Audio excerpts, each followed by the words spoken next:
So, welcome student to the next class of Introduction to Nonlinear Optics and its application course. So, today the lecture number is 32. So, we will going to learn few important topics today. So, first topic that we are going to learn is three-wave interaction. In the last class we have already started the concept what is three-wave interaction and what are the nomenclatures for that. Then we try to find out the equation of pump signal and idler wave, and finally, the non-collinear phase matching. So far we are dealing with the phase matching, and when the vector diagram of the phase matching was shown, it was normally collinear in nature. But now today we will going to show that if we generate some pump and signal and idler and pump, then it is not necessarily that they are same. So, that is why the wave vector may have a different direction. So, the phase matching may not be collinear in nature. So, there is a non-collinear kind of phase matching. So, in that case how to find out the phase matching and other issues we will going to take care. But before we will going to the non-collinear phase match, we will learn about the three-wave interaction. So, let us go back to the slides. So, three-wave interaction, as I mentioned, this is associated with three-wave as the name suggests. The nomenclature is I will going to launch one signal, and this signal, along with this signal, if I launch another wave, if I call idler, then this signal and idler they will going to form another wave, we called it pump. So, pump is nothing but the summation of signal and idler. So, this is, if I look carefully, this is nothing but the sum frequency generation. That means, in the previous cases we use omega 1 plus omega 2, which was omega 3. This is some sort of sum frequency. So, here we are doing the same thing, but we changed the name. Instead of using 1, 2 and 3, now we change the name as pump, signal and idler. That is first case or the first consideration. Second thing that one should remember here, that in this treatment always the signal will be here. So, every time what we will going to launch is signal, that is for sure. Along with that we will going to launch idler or pump, depending on which kind of wave we going to generate or we wish to generate. So, in some frequency generation it will be omega I, because omega s plus omega I is equal to omega p. This equation is a fundamental equation for this nomenclature or treatment that we always follows.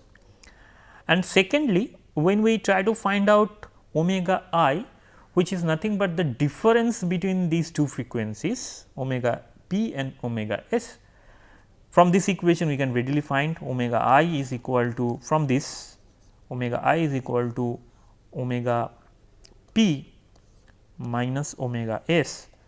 So, that is we will going to launch these two, and the difference between these two basically gives omega I. So, this is nothing but the difference frequency generation, but the nomenclature is different. One should remember the nomenclature: omega p is pump, omega s is signal, omega I is idler. Omega p is normally greater than signal and idler. So, omega p is omega s plus omega I, that one should remember. And also in all cases one should consider that omega s is launched always. That means, signal is always in the left hand side. It will going to launch, we will going to launch signal every time. So, in some cases pump will going to generate, and in some cases the difference frequency will going to generate, or idler wave will going to generate. Okay. Next, once we have the nomenclature in our hand, we need to express the fields for three cases. So, these are the field expression for three cases. It is exactly the same thing that we have been using when we use the nomenclature as 1, 2 and 3. Here we will going to change slightly, that for omega pump we write omega p, and at the same point we will write amplitude as EP. EP is the amplitude of the pump wave, Kp is the corresponding wave vector, and omega p is the frequency. For signal it is same, omega Es is the amplitude of the signal, Ks is the wave vector, and omega s is the corresponding frequency. For idler also I can write Ei is the amplitude, Ki is the corresponding wave vector, and omega I is the corresponding frequency. All the cases the equation omega p is equal to omega s plus omega I is valid. So, this is our fundamental equation. In terms of k, it is Kp is equal to Ks plus Ki. So, momentum, and this is the energy conservation equation, and this is some sort of momentum conservation equation that is here. So, after having the nomenclature, now it is time to find out one important thing, and that is the corresponding nonlinear polarization term. When these 3 waves are there, so now these 3 waves already I mentioned, this is the 3 waves that we have in the system. Once we have 3 waves, the total field E is now represented by the pump field, the signal field, and the idler field. This is the total field. What should be the value of polarization, where the total field is represented by these 3? Again I have written here in the right hand side. What about the polarization? We know that the polarization, nonlinear polarization rather, is equal to 2 of epsilon 0 d in the scalar form, simply E square. So, this E is now E omega p, E omega s plus E omega I. So, once I put this E in terms of omega p, omega s, omega I, it should be E omega p plus E omega s plus E omega I and whole square of this quantity. When I make a square of that, now the interesting thing will come, because I am making the square of this plus this plus this. So, because of this square term, the frequency mixing will be there, but we need to find out what is the value of different, what is the value or what is the different frequency that I am looking for, that is important here. So, let me see it here. So, P NL of omega p, that means this is a P NL term. This P NL term contain many terms, because when I make E1, so this is A plus B plus C whole square, something like that, but also the complex conjugate terms are there. So, I am making square of that. So, we will have A square, B square, C square plus 2AB, 2BC, 2CA, this kind of combined term will be there. Whenever I have AB, BC, CA, then we will have the addition of all these terms. So, omega p plus omega s plus omega I, or omega p plus omega I, these kind of terms will appear. Not only that, because of this complex conjugate, we will have omega p minus omega s or omega p minus omega I, this kind of terms is also there. So, I left this problem to the student to find out how many different frequency component you can have for this case when EP, E omega s and E omega I is shown here. But by just inspection you can find many things, that is the important thing. You need to look very carefully, and when you look very carefully by inspection you can find many things. Here for example, there are many terms in PNL, very frequency terms, but if I want to find out what should be the frequency term, what should be the PNL containing the frequency omega p, then we need to look this term very carefully. So, how the omega p can be generated? First term is omega p, but we have a square term, that means it should be omega p square, so we will not going to get omega p. So, omega p can only be generated with 2 term, because in our hand we have omega p is equal to omega s plus omega I, this is always true. So, that means omega s and omega I, when these two terms will multiply each other, then I can have omega p frequency component term. So, in this a plus b plus c whole square, we will have one term 2 abc, 2 ab, 2 bc, 2 ca. So, here this term and this term, when these two terms multiplied, then we will have a frequency component omega s plus omega I. Omega s plus omega I is nothing but omega p. So, now if I take these two terms from here, omega s and omega I, and multiply these two, we will have omega s omega I, which is here.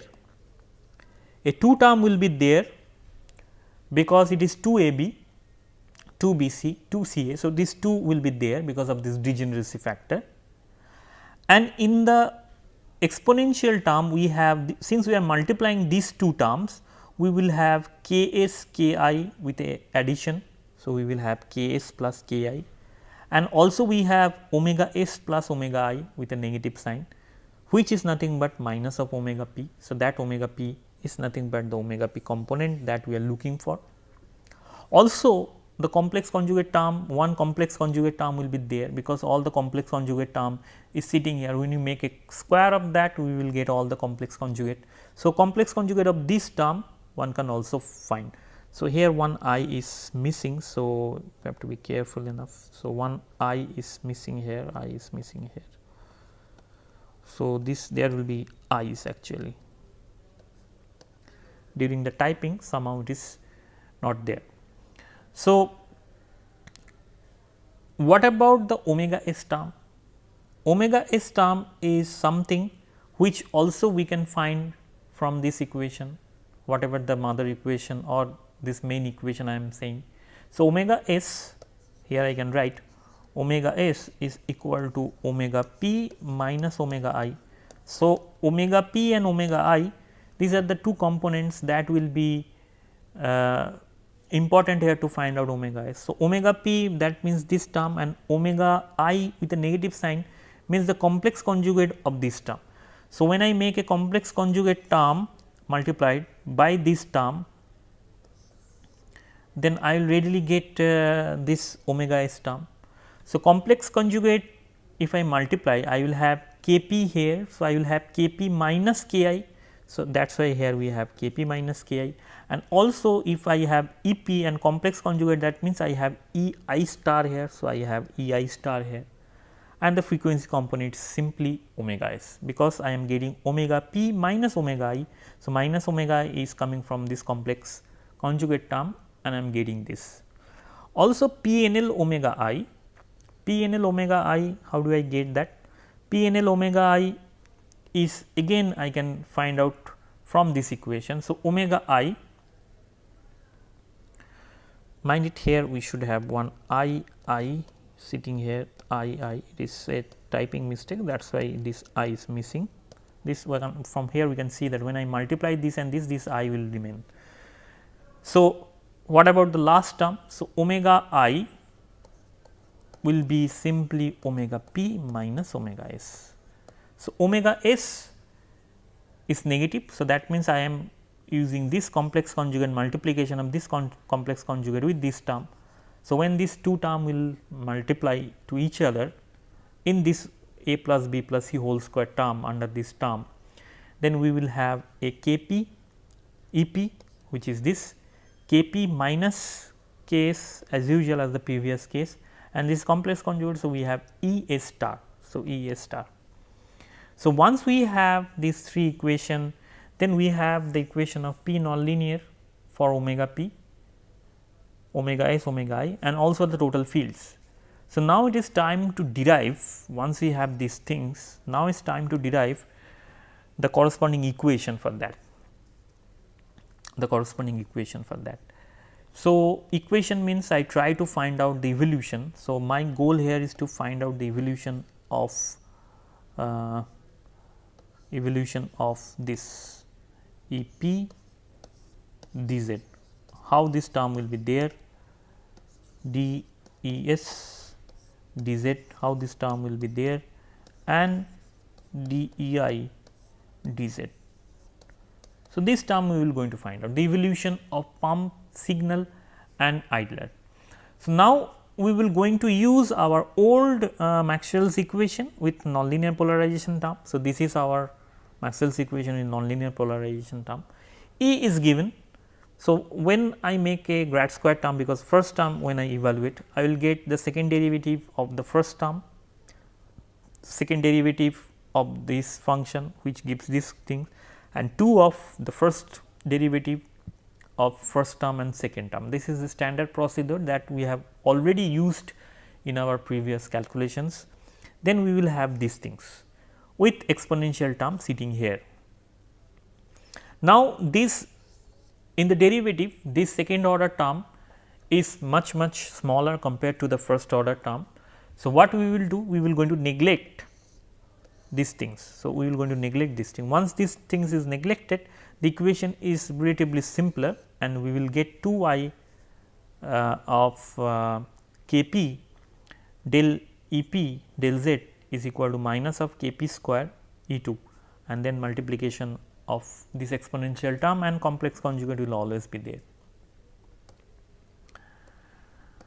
So, one thing you should remember that here we are trying to find out the evolution of the pump. You can do the same thing for signal and idler. Only thing is that you need to just put proper PNL and proper electric field function, so that you can solve this equation in terms of their amplitudes. Well, once we have the value of these things, the value of the grad square, then we will have the second equation part, that means time derivative. So, time derivative, this is the total expression. So, I am making a time derivative. So, when I am making a time derivative with respect to that, then only this exponential term containing time. So, we will have minus of omega p. So, once we have minus of omega p, we will get this term here with a half, because half is already there. What about the polarization term? Again here I is missing. So, you have to be careful enough that one I should be there. In all cases exponential I is somehow missing. So, when I making a derivative with respect to t for p nonlinear, the time is sitting here only. So, we will again have 2 term omega p twice I omega p and I omega p. So, there a negative sign will be there, and omega p square term will be there, 2 is already there. So, 2 and 2 will cancel out. So, we will have a term like this. So, now all 3 terms are in our hand, derivative terms, space derivative, time derivative for both the cases is there. So, I just put these 3 terms together in the nonlinear Maxwell's equation. Then the first contribution is this, the time contribution here I can write it in this way, because omega p square is multiplied by mu 0 epsilon in the equation, and then omega p t is same for all the cases. So, I will just cancel it out. So, when I cancel it out, I will have only the term containing K p. So, in the right hand side we will have this term, and this term is multiplied by mu 0. So, mu 0 multiplied by epsilon 0 as usual, and d E s E I, which is the amplitude term here, and 2 omega p square with a negative sign is sitting here. So, now we will see that this term and this term will cancel out. Why this is cancel out? You can see from here. This is the equation, this is the expression which suggests that how these 2 term will going to cancel out. Now, after cancelling out these 2 term, we will have 2 I k p these things e to the power this and this. I can write this e to the power k term here. So, it will be e to the power minus of I k p minus k s k I, and in the left hand side we have this.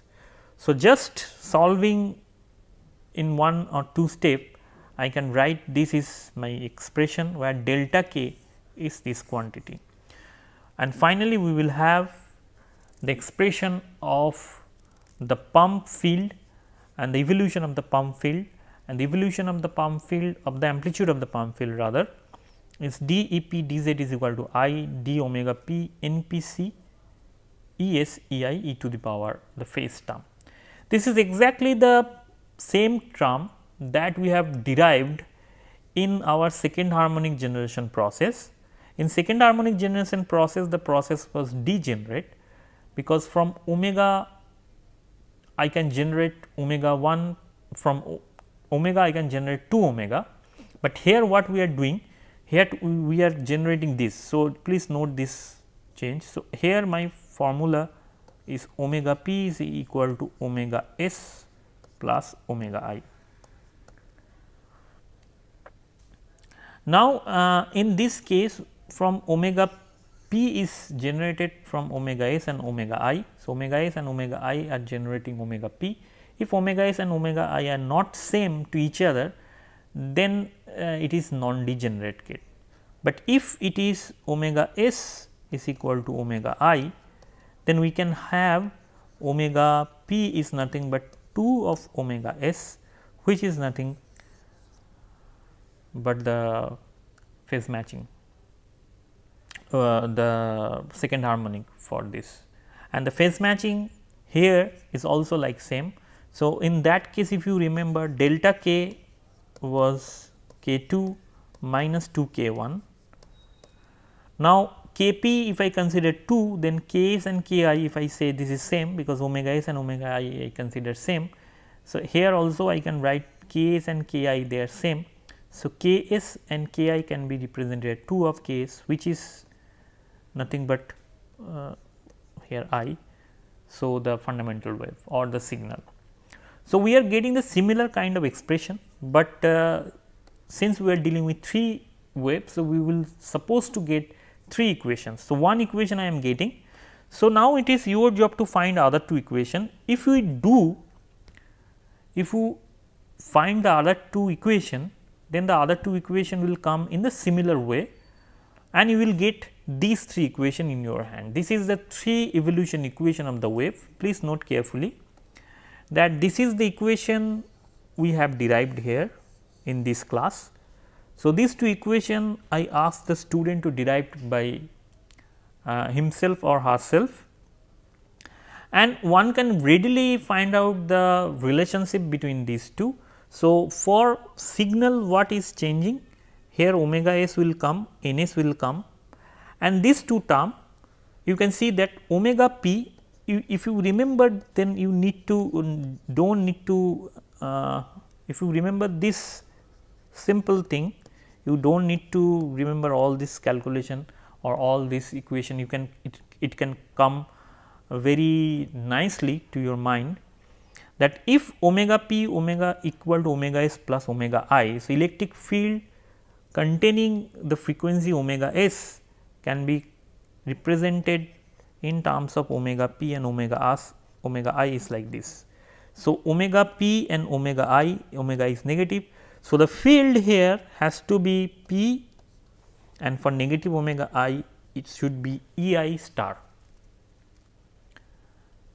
These 2 combination can only give you omega s. In the similar way, you can understand for E I, that means idler is how much? Omega p minus omega s. So, that means we will have omega E p here, and for this minus omega s we have E s with a negative sign. For phase matching also we will have the same thing. Here we are dealing with omega s, omega p. Omega p is minus of k s, k p, k s, k I according to our notation. So, once we have minus of k s, k I, these things, when I have k s, so what essentially will do that k s will come forward, k I will come, and then k p will go. So, that means one negative sign, additional negative sign will be there, because here we can see that E p multiplied by E I star. So, E p contain k p and multiplied by k I star will be minus k I, but also I am having a term which is plus of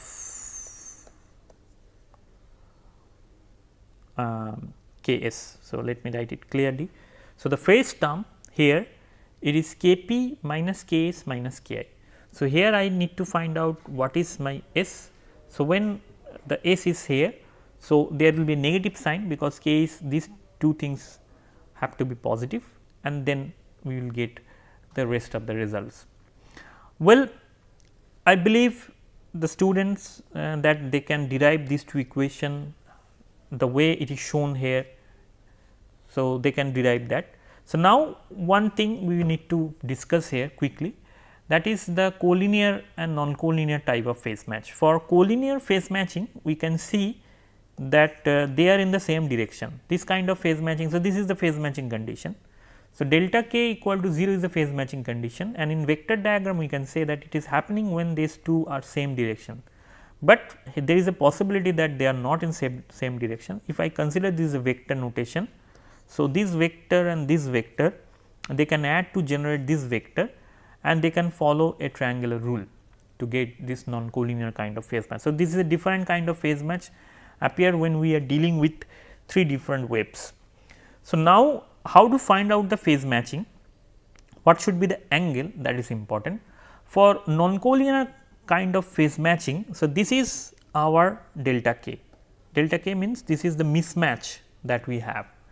This mismatch will be minimized. One can see very easily this mismatch can be minimized when this is in same line. For example, if we have this, and if I this, and if this is my delta k, so this direction is not the preferred direction, because this delta k is not the minimized delta k. So, this delta k will be minimized when it is in the same line as shown here. So, how to find out this alpha and what should be the amplitude for which we will getting the phase matching is shown here. Once we know this is in the same line, so that means they are following a triangle, that is the condition. So, if this is psi and this is alpha, psi is the angle between the I and Kp, where Kp is the propagation constant of pump and I is the propagation constant of idler. So, now if I try to find out the different components, you can see that the components of Ki, Ks, and this is the components, the x components, and if I add this all the x components, I will get the total Kp, because Ki can be represented in terms of this and this. If this is Ki, if this is angle is psi, so this component is Ki cos of alpha. In the similar way, if I write Ks also I can divide into 2 part, one is this and is a perpendicular component. So, this component which is here is simply Ks of cos of alpha, because this angle is alpha. In the similar way, for delta k also I can divide into 2 part here and here. Since this is alpha, so we have this is alpha. So, once we add all these k component x components, so it will be this plus this plus this. So, these 3 things will give you the total Kp. Kp is the amplitude which is in this direction. So, from here we can write delta k is this quantity. In the similar way, I can divide this into perpendicular components. So, if I do, so perpendicular component this direction is perpendicular direction is this. So, if I divide, if you look carefully, it is in downstair, it is also in downstair, not in upstair. So, if I add these 3 things, so this has to be 0, because there is no perpendicular component of Kp, it will not going to equal to Kp any component of the Kp. So, that is why this is 0. Once this is 0, since this perpendicular component are vanishing each other, then I can have delta k sin alpha into this quantity. From here to here, if I divide, then this is coming as sin of alpha plus cos of alpha is coming as this. After having this equation, what we do? We just simplify this. This is the equation that we are having. So, we are simplify this, and when we simplify, you multiply this and this, we will find that one term sin alpha cos alpha multiplied by k, sin alpha cos alpha multiplied by k with a negative sign, that will cancel out, and eventually we have tan alpha is this. So, that means I now have a direction along which the k should go. If this psi is given to me, if k I, k p and k's amplitude is given to me, there is a possibility. So, k I, k's this amplitude is given. So, I can find out what is the value of this alpha. Also the value of k p I can find, because we know that if in the triangle these two is given, the axis, these two sides are given, and if one angle is given, then this square, that means k p square, k square, and the angle between these two, this has to be k s actually, this is has to be k I. So, this thing can give me the value of delta k, because these things and k plus k s, k I plus delta s should be the value of the other sides. So, this square plus this square minus these things is a side which will be equal to this. So, when we calculate these things, we also find out what is the value. So, k p, k s and their angle is given and k I is also given, then I can optimize the value of delta k. Delta k is the phase matching. So, phase matching is 0, you can see very easily from this equation. If delta k is equal to 0 or if psi is equal to 0, then we will have the collinear form of equation. So, this is a general form, and this general form we can find out what is the value of delta k and the angle for non-collinear case. So, with this note, let me conclude here. So, today we have learned the 3-way mixing case in detail. So, in the next class we will go forward with other issues. So, with this we will like to conclude the class here. Thank you for your attention and see you in the next class.